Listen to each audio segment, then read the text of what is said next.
देखिए, महाराष्ट्र में एंटीलिया केस को लेकर महाअघाड़ी सरकार में मचे कलह के बीच एक बड़ी खबर आ रही है। एनसीपी के दो बड़े नेता शुक्रवार की शाम अहमदाबाद पहुंचे थे और इसके बाद दोनों नेता गांधीनगर गए। माना जा रहा है कि इन दोनों नेताओं ने गांधीनगर में कुछ गुप्त मुलाकातें की। मुलाकात एक बड़े व्यापारी घराने के सदस्य से हुई।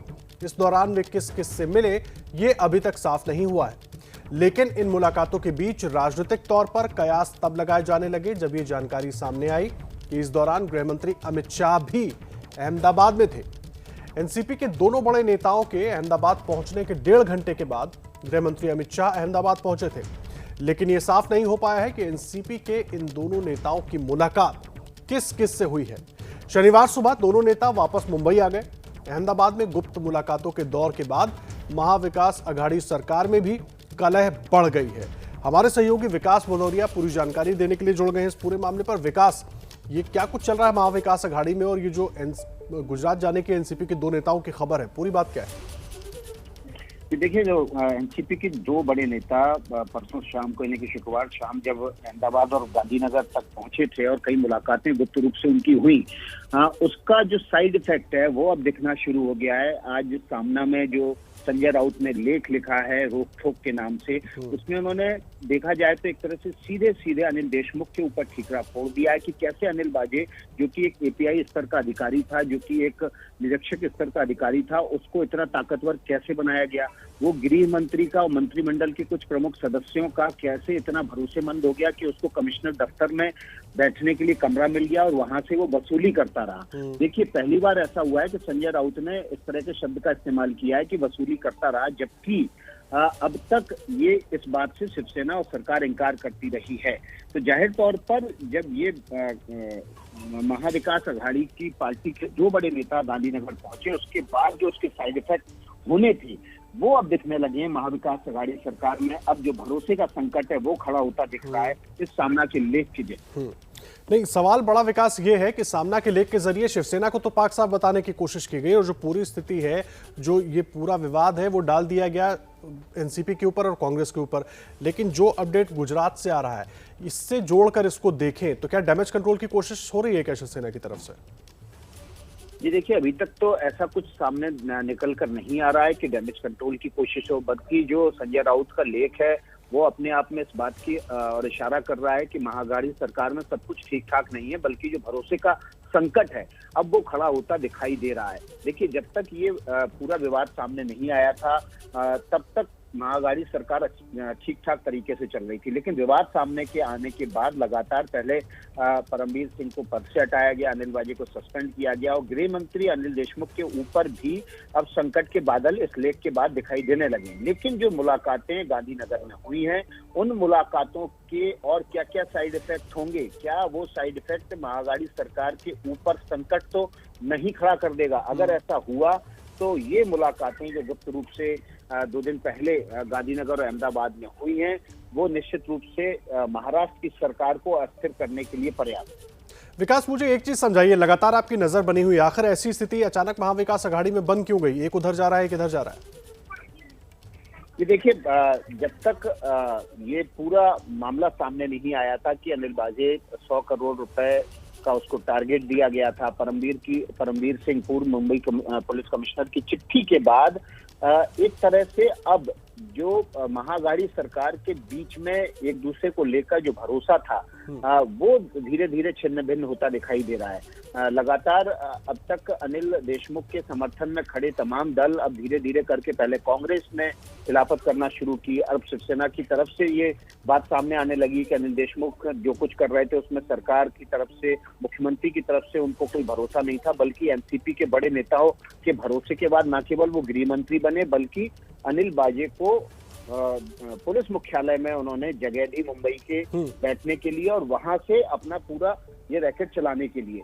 तो ये जो पूरा जो विश्वास का संकट है, जो भरोसे का संकट है इन तीन दलों के बीच, वो उठता दिखाई दे रहा है परमवीर सिंह के उस पत्र के बाद, जिसके बाद न केवल अनिल देशमुख की गद्दी खतरे में है बल्कि अब सरकार भी खतरे में आती हुई दिखाई दे रही है। विकास, एक आखिरी सवाल बड़ा अहम हो जाता है यहाँ पर ये समझने की कोशिश करना कि ये गांधीनगर जो दो लोग पहुंचे थे, एनसीपी के दो बड़े नेता पहुंचे थे, वो कौन थे, इसको लेकर कुछ जानकारी मिल पाई है? क्योंकि इसलिए भी सवाल उठ रहा है, उसके कुछ घंटे के बाद अहमदाबाद में गृह मंत्री भी मौजूद थे।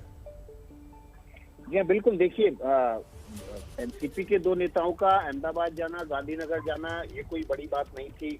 वे अपने मित्रों से मिलने जा सकते हैं, लेकिन इस दौरान जिस तरह से इनकी यात्रा को लेकर सीक्रेसी बरती गई, उनकी यात्रा को लेकर जिस तरह से पूरी उस यात्रा को और मुलाकातों को गुप्त रखा गया, और उसके बाद ही गृह मंत्री अमित शाह का अहमदाबाद पहुंचना, तो राजनीतिक तौर पर ऐसे कयास लगाए जा रहे हैं कि क्या ये मुलाकातें गृह मंत्री अमित शाह से भी हुई हैं, क्या इन मुलाकातों के जरिए बीजेपी के कुछ लीडर भी एनसीपी के नेताओं से मिले हैं, और अगर मिले हैं तो फिर इसके पीछे मर्म क्या है, इसके पीछे जो छुपी हुई कहानी है वो क्या है? कहीं वो छुपी हुई कहानी महाराष्ट्र की सरकार के ऊपर संकट तो नहीं पैदा कर देगी? और इसलिए ये इन गुप्त मुलाकातों के रहस्य को पढ़ने की कोशिश हम भी कर रहे हैं, और लगातार अपने सूत्रों के जरिए हम इस जानकारी को और ज्यादा जुटाने की कोशिश कर रहे हैं कि आखिर एनसीपी के ये दो नेता किस किस को।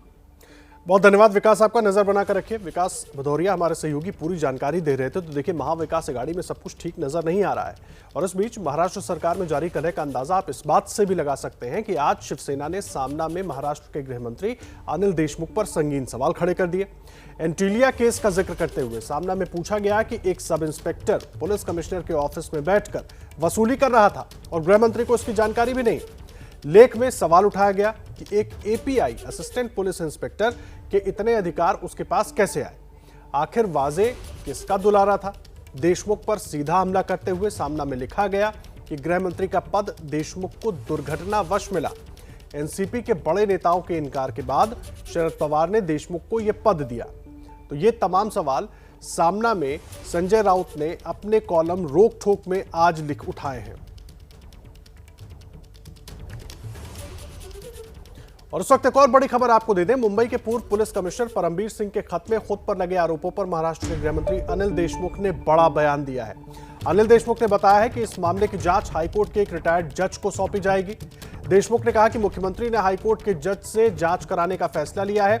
वहीं इस मौके पर जब मीडिया ने देशमुख से फोन टैपिंग पर सवाल किया तो देशमुख बिना जवाब दिए चले गए। इस वक्त का ये बड़ी जानकारी हम आप तक पहुंचा रहे हैं। देशमुख पर जो आरोप लगे थे वाजे के जरिए, उस पर उन्होंने कहा है कि इसकी जांच हाईकोर्ट के एक रिटायर्ड जज के जरिए कराई जाएगी।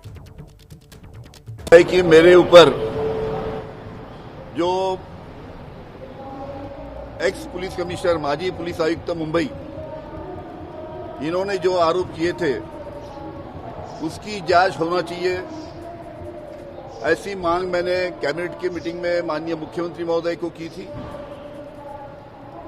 और माननीय मुख्यमंत्री महोदय ने और राज्य शासन ने इस आरोपों की जांच रिटायर्ड हाईकोर्ट जज के द्वारा करने का निर्णय लिया है, और उस प्रकार ये आरोपों की जांच होंगी। और रौनक कुकड़ हमारे सहयोगी इस वक्त जुड़े हुए हैं। रौनक, बड़ा सवाल यह है कि एक तरफ शिवसेना का मुखपत्र सामना में अपने लेख के जरिए संजय राउत सवाल उठा देते हैं अनिल देशमुख के ऊपर, और अब अनिल देशमुख मीडिया के सामने आते हैं और कहते हैं कि मुख्यमंत्री जी ने फैसला किया है कि हाईकोर्ट के रिटायर्ड जज जो है जो वो इस मामले की पूरी जांच करेंगे। चल क्या रहा है ये महाविकास अघाड़ी में, और इस मामले से जुड़ी जो जांच की बात है इससे भी जुड़ी पूरी जानकारी दीजिए हमारे दर्शकों को।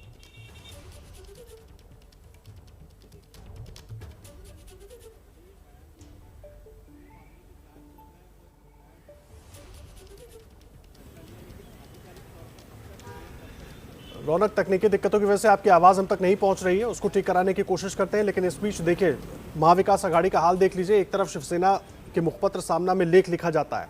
आपको बता दें, सामना की जो संपादक हैं वो मुख्यमंत्री की पत्नी रश्मि ठाकरे हैं, और जो लेख लिखा वो संजय राउत ने लिखा। संजय राउत का एक कॉलम आता है सामना में रोक ठोक के नाम से, उसमें उन्होंने ये तमाम सवाल खड़े किए, गृह मंत्री अनिल देशमुख पर सवाल खड़े किए, और पहली बार शिवसेना की तरफ से ये बात खुलकर कही गई कि एपीआई सचिन वाजे पुलिस कमिश्नर ऑफिस में बैठता था और वहां बैठकर वो वसूली कर रहा था। ये सवाल खड़े किए गए कि सचिन वाजे को आखिर इतनी ताकत किसने दी, इतने अधिकार उसको कैसे मिले, ये तमाम सवाल खड़े किए गए। उसके बाद अब अनिल देशमुख मीडिया के सामने आते हैं। ये लेख छपने के बाद अनिल देशमुख मीडिया के सामने आते हैं और कहते हैं मुख्यमंत्री जी ने फैसला किया है कि हाईकोर्ट के एक रिटायर्ड जज से इस पूरे मामले की जांच कराई जाएगी। तो आखिर ये किस तरह की राजनीति हो रही है, समझने की कोशिश करेंगे रौनक कुकड़े से। मैं आपको सुनवाया था अनिल देशमुख का बयान, जिसमें उन्होंने कहा कि मुख्यमंत्री ने फैसला किया है कि वसूली के जो आरोप लगे हैं 100 करोड़ की वसूली के, उसकी जांच के लिए हाईकोर्ट के एक रिटायर्ड जज जांच करेंगे उस पूरे मामले की।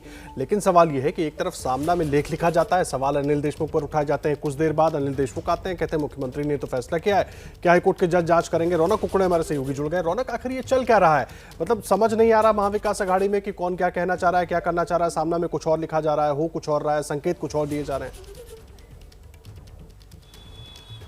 जी देखिए आदर्श, अनिल देशमुख ने जो बयान नागपुर में दिया है कि इस पूरे मामले की जांच रिटायर्ड जज के जरिए की जाएगी, लेकिन अधिकृत तौर पर अब तक सरकार ने कोई बयान जो है वो जारी नहीं किया है। ना मुख्यमंत्री ना सरकार की तरफ से इस बात में कोई अब तक अधिकृत जानकारी जो है वो मीडिया को या लोगों तक नहीं दी गई है। मुख्य तौर पर आपको बता दें कि आज का जो संजय राउत का सामना के रोक टोक के जरिए जो अपना कॉलम है उसमें कई अहम बातें जो है वो यहाँ पर लिखी गई है। पहली बात आपको बता दें कि सचिन वजे जो एक API लेवल के अधिकारी है, उनको इतने असीमित अधिकार किसने दे दिए, ये जांच का विषय, ये पहला सवाल संजय राउत ने खड़ा किया। और दूसरा उन्होंने कहा है कि अनिल देशमुख को जो है वो दुर्घटनावश जो है गृह मंत्री का पद दे दिया गया। तो कई तरह के गंभीर सवाल यहाँ पर संजय राउत खड़े करते हुए दिखाई दे रहे हैं। इस बीच आपको बता दें आदर्श की शरद पवार साफ तौर पर कह चुके थे कि इस पूरे मामले की जांच जो है उसको करने का अधिकार या किस तरह की जांच होनी चाहिए मुख्यमंत्री के पास है। ऐसे में सवाल ये कि मुख्यमंत्री अब फैसला क्यों नहीं ले रहे? क्या अंदर खाने NCP का मुख्यमंत्री पर अलग तरह से दबाव चल रहा है? ये कई तरह से सवाल जो है वो यहाँ पर उपस्थित हो रहे हैं। और ये भी साफ दिख रहा है कि महाविकास आघाड़ी सरकार में फिलहाल अंदर खाने सब कुछ ठीक नहीं चल रहा है। इसलिए तीनों पार्टियों के बीच में तालमेल जो है वो अब खुलकर सामने निकल कर आ रहा है कि लोग जो है वो अलग अलग तरीके के बयानबाजी यहाँ पर करते हुए दिख रहे हैं। न पाबंदी हो न कोई हद हो तो बस खुद बनाई सरहद हो। ये मुहिम है परतों में छिपे हर सच की तलाश की, सियासत पर रखी पैनी नजर और आंख की, खबरों की दुनिया में एक जिम्मेदार आवाज की, जुर्म और जुल्म के खिलाफ हर बेबस के लिए इंसाफ की। जब कोई हद नहीं इंसानियत के लिए जज्बात की, जब कोई हद नहीं खुशियों और ख्वाब की, तब कोई हद क्यों हो नए नजरिए और बदलाव की। तोड़ के हदों के ताले नए सपनों को पाले, बांधे सबको एक धागे, आपको रखे आगे ABP न्यूज।